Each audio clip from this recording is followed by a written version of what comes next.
నమస్తే, welcome to our channel. నేను సిరి. Triple R తర్వాత అందరు ఈగర్గా వెయిట్ చేస్తున్న సినిమా జూనియర్ ఎన్టీఆర్ గారిది దేవరా. అయితే ముందుగానే ఈసారి అంటే వాళ్ళు చెప్పిన దానికన్నా 2 weeks ముందుగానే వస్తుంది దేవరా సినిమా. సో దీని గురించి ఇంకా మనకి చెప్పడానికి మనతో పాటు ఉన్నారు ప్రముఖ సినీ క్రిటిక్ యజ్ఞమూర్తి గారు. నమస్కారం సార్. నమస్తే శ్రీ.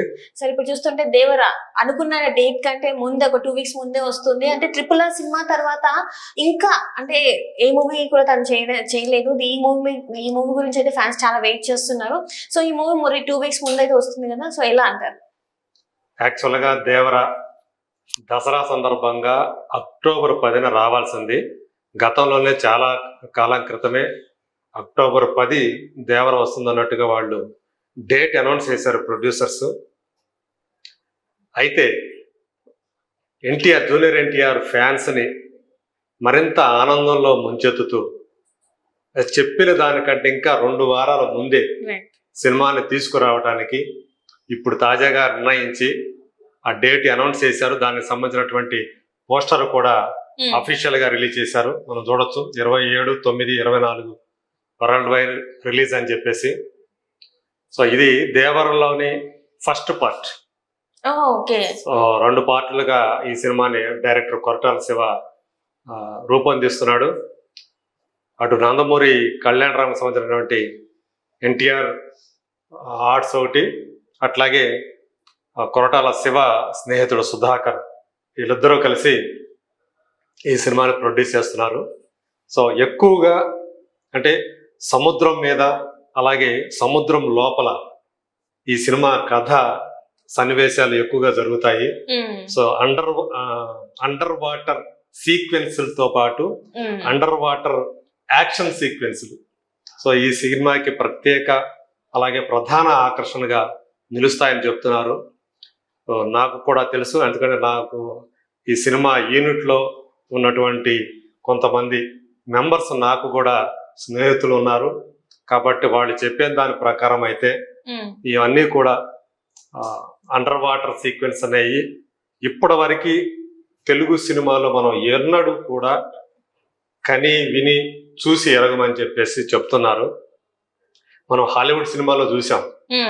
సో కానీ ఇక్కడ మన తెలుగు సినిమాకి వచ్చేటప్పటికి వాటికి అయ్యే ఖర్చు చాలా ఎక్కువ కాబట్టి ఎక్కువగా అండర్ వాటర్ సీక్వెన్స్ జోలికి మన వాళ్ళు పోరు.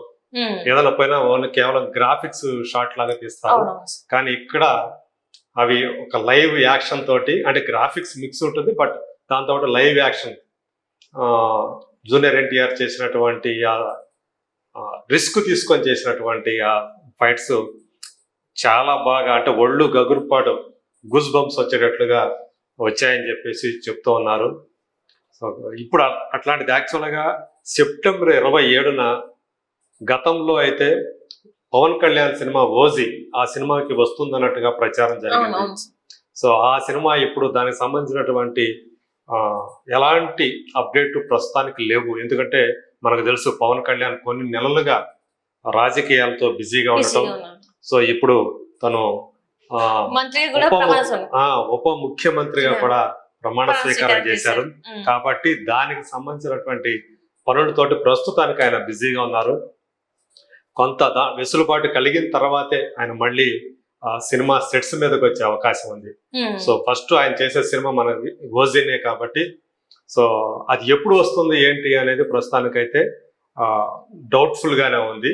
సో దీన్ని క్యాష్ చేసుకుంటూ ఆ డేట్, ఎందుకంటే ఆ డేట్ వస్తే 27 కనుక సెప్టెంబర్ 27 వస్తే అక్కడ నుంచి ఏకంగా దసరా సెలవుల వరకు కూడా పూర్తి స్థాయిలో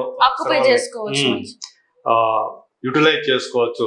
సో మొత్తం బాక్స్ ఆఫీస్ ని కొల్లగొట్టవచ్చు, జనం దగ్గర నుంచి డబ్బులు పొందవచ్చు అనే ఉద్దేశంతో కరెక్ట్ గా, అంటే 27th అనేది ఒక ఐడియల్ డేట్ అది. సో ఒక పెద్ద సినిమా కనుక ఆ టైంకి కనుక వస్తే దానికి అత్యధిక కలెక్షన్స్ రావడానికి, అంటే లాంగ్ రన్ అవటం కూడా అవకాశం ఉంటుంది కాబట్టి దాన్ని ఎంచుకున్నారు. అదే టైంకి యాక్చువల్ గా దుల్కర్ సల్మాన్ చేస్తున్నటువంటి లక్కీ భాస్కర్ అనే సినిమా కూడా యాక్చువల్ గా వాళ్ళు అదే డేట్ అనౌన్స్ చేసి ఉండాలి గతంలో ఇంతకుముందు. సో ఇప్పుడు మళ్ళీ వాళ్ళు ఏం చేస్తారు అనేది కొంచెం ఆసక్తికరమైనటువంటి విషయం. ఎందుకంటే దేవర్ లాంటి సినిమా వస్తున్నప్పుడు లక్కీ భాస్కర్ లాంటి సినిమా వచ్చిందంటే దానికి చాలా నష్టం కలిగే అవకాశం ఉంది. సో థియేటర్లో కూడా దానికి దొరికే అవకాశం తక్కువ, సరిపడిన థియేటర్లు. సో ఈ లెక్కన వాడు పోస్ట్పోన్ చేసుకునే అవకాశాలు ఎక్కువగా కనిపిస్తూ ఉన్నాయి. బట్ ఏదేమైనా దేవర ఆ టైటిల్ అదే దేశవ్యాప్తంగా కూడా కేవలం తెలుగు ఆడియన్స్నే కాకుండా నార్త్ ఆడియన్స్ కూడా చాలా ఏగర్గా వెయిట్ చేసినటువంటి సినిమా అని చెప్పుకోవాలి. ఎందుకంటే RRR తర్వాత జూనియర్ ఎన్టీఆర్ తను కూడా ఒక గ్లోబల్ లెవెల్లో ఒక పెద్ద స్టార్ గా అవతరించాడు, మనకు అందరికీ తెలుసు. సో 2 ఏళ్ల తర్వాత 2022లో ఆ సినిమా వచ్చింది.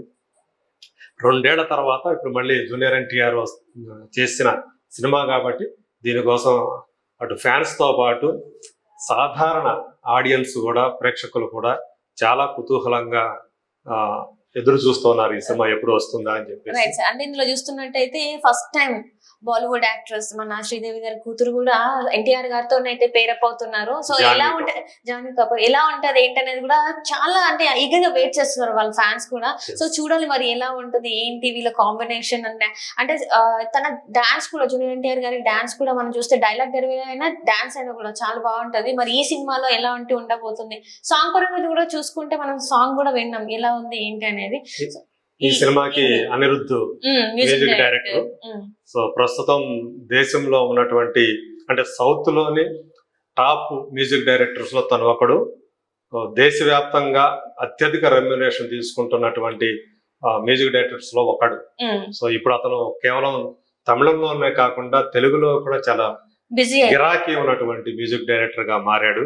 సో మీరు అన్నట్టు జాన్వీ కపూర్ యాక్చువల్ గా తను ఇప్పటి వరకు చేసిన పాత్రలకి భిన్నమైనటువంటి ఒక పల్లెటూరి అమ్మాయి, ఒక చాలా మారుమూల ప్రాంతానికి, అది కూడా ఒక మత్స్యకార గ్రామానికి సంబంధించినటువంటి ఒక అమ్మాయిగా తను మనకు తెలుసు లంగావోణి ఆ గెటప్ లో ఎంతో చక్కగా కనిపించుతో మనకు తెలుసు. తనకి తెలుగులో మొట్టమొదటి సినిమా, సౌత్ లోనే మొట్టమొదటి సినిమా అని చెప్పుకోవాలి. అందులో కూడా తన తల్లి యాక్ట్ చేసినటువంటి నందమూరి తారక రామారావు మనవడికి సరసన మొట్టమొదటి సినిమా చేస్తూ ఉంది. దాని తర్వాత మళ్ళీ రామ్ చరణ్ తో చేస్తున్న సంగతి మనకు తెలుసు, రెండో సినిమాగా.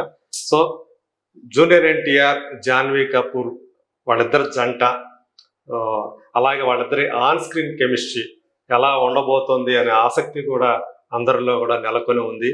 So Koratala Shiva, junior NTR combination లో ఇదివరకు వచ్చినటువంటి జనతా గ్యారేజ్ ఎంత పెద్ద హిట్ అయిందో తెలుసు. సింహాద్రి అనే సినిమా తర్వాత మళ్ళీ తనకి ఆ స్థాయి సినిమా పడలేదు అని చెప్పేసి చాలా సందర్భాల్లో జూనియర్ ఎన్టీఆర్ ఒక ఆవేదన వ్యక్తం చేసి ఉన్నాడు. ఆ లోటుని జనతా గ్యారేజ్ తీర్చిందని కూడా ఆ సినిమా రిలీజ్ తర్వాత దానికి వచ్చినటువంటి అప్రిసియేషన్ కానివ్వండి, దానికి వచ్చినటువంటి ఆ బాక్స్ ఆఫీస్ కలెక్షన్స్ వల్ల కానివ్వండి, దాని ఒక బ్లాక్ బస్టర్ గా అందరూ కూడా గుర్తించారు. సో ఆ సాటిస్ఫాక్షన్ అతనికి కలిగింది. దాని తర్వాత మళ్ళీ మధ్యలో ఎన్నో సినిమాలు చేసినప్పటికీ కూడా, ఈవెన్ రాజమౌళి తోటి యమదొంగ లాంటి సినిమా చేసినప్పటికీ కూడా సింహాద్రి తర్వాత మళ్ళీ అంత పెద్ద హిట్ రాలేదనే ఆ లోటుని జనతా గ్యారేజ్ దానికి తీర్చింది. సో ఇప్పుడు అలాంటి కాంబినేషన్ తో వస్తున్నటువంటి సినిమా కాబట్టి సో జూనియర్ ఎన్టీఆర్, కొరటాల శివ ఆ కాంబినేషన్ మళ్ళీ రెండో హిట్ ని ఖచ్చితంగా, రెండో బ్లాక్ బస్టర్ ని సాధిస్తుందనే నమ్మకం అందరిలో కూడా ఉంది, విశ్లేషకుల్లో కూడా ఉంది. సో సినీ వర్గాలతో పాటు అటు ట్రేడ్ వర్గాలతో పాటు అందరూ కూడా ఖచ్చితంగా ఇది జూనియర్ ఎన్టీఆర్ కెరీర్ లో సో ఇది ఒక మైలురాయి సినిమా అవుతుందనే ఆశాభావాన్ని అయితే వ్యక్తం చేస్తున్నారు. కాకపోతే మనకు తెలుసు కొరటాల శివ మునుపటి సినిమా ఆచార్య అది ఒక డిజాస్టర్ గా నమోదైంది. అందుకొని ఆ కసితోటి ఈ సినిమాని ఎట్టి పరిస్థితుల్లో ఎక్కడ కూడా కాంప్రమైజ్ కాకుండా తను ఏదైతే అనుకున్నాడో ప్రేక్షకుల్ని ఫస్ట్ నుంచి చివరి దాకా కూడా, ఎండ్ దాకా కూడా ఎంగేజింగ్ గా ఉండేటట్లుగా, కుర్చీల్లో నుంచి కదలటానికి వీల్లేని విధంగా అంత పకడ్బందీ స్క్రీన్ ప్లే తోటి, ఆ సన్నివేశాలతోటి ఈ సినిమాని రూపొందిస్తున్నాడు అని చెప్పేసి మనకు అందుతున్నటువంటి సమాచారం.